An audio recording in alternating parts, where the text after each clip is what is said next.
1027. I had a dream, and they always say follow your dream. I don't believe in following your dream. I believe in chasing your dream. You've got to be more active. It's not going to fall in your lap. One of the rules in radio is you talk to the listener on a one-on-one basis, and he really did that. He'd go on air and he would say, holy guacamole. And I'd sit there and think, who says holy guacamole? He did. Mark Pilgrim did. The Mark Pilgrim Show. When I was part of Hot 919, the community station, it wasn't about doing it for a source of income. I was doing it out of a passion for radio. And I think when you put that first, other things come. Welcome to Studio One here at Hot 1027.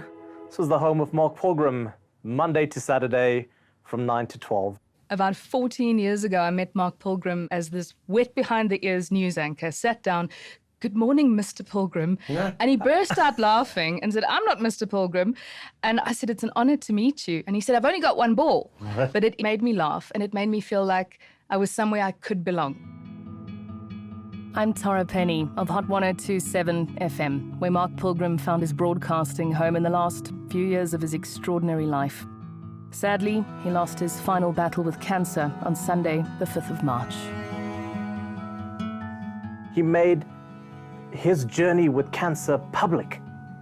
And he wanted to do it for a reason. And he said, if I can make a difference to just one person, then I've done my job.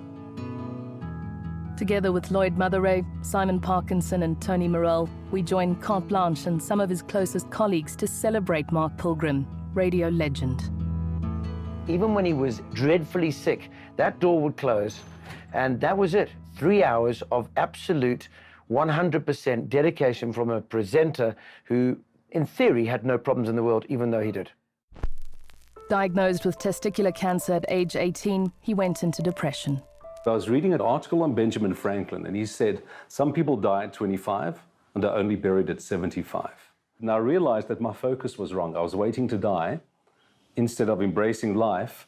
But in order to embrace life, I had to give myself a goal. My goal was to one day be on radio.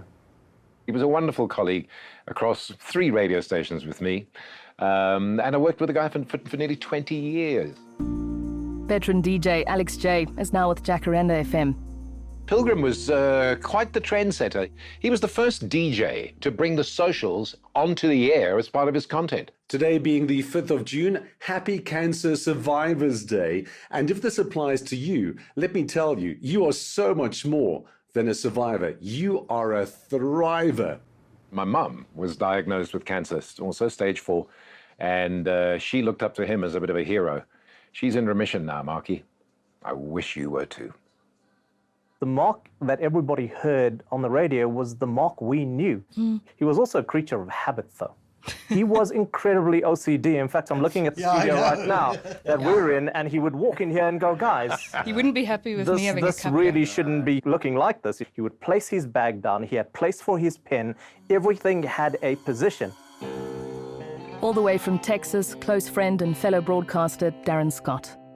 I always had the suspicion about radio DJs who arrived at work with a banana.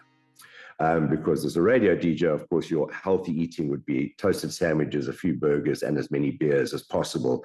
Mark Pilgrim would arrive at work with a banana. He was the healthiest DJ I knew. This is a great cardio exercise. When Mark got stage 4 cancer, he did say, I'm going to try everything in my power. So he went online, as everyone does, and then started searching for every way. And one of them included green juice. It looks like someone blended Shrek. All right, okay.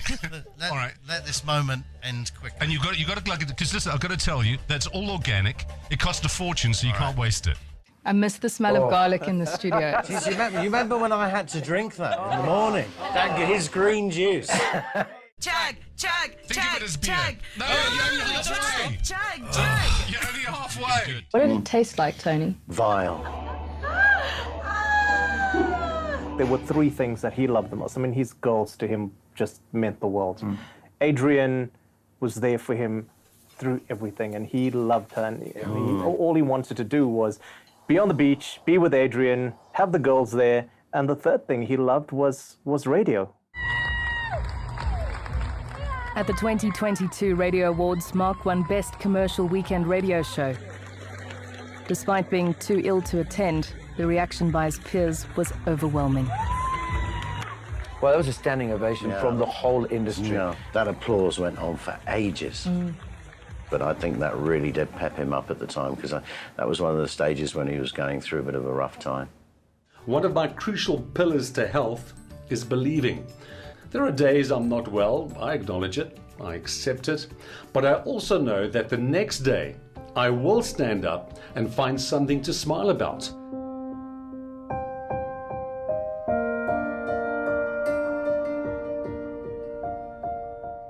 All he wanted to do was make an impact just to one life.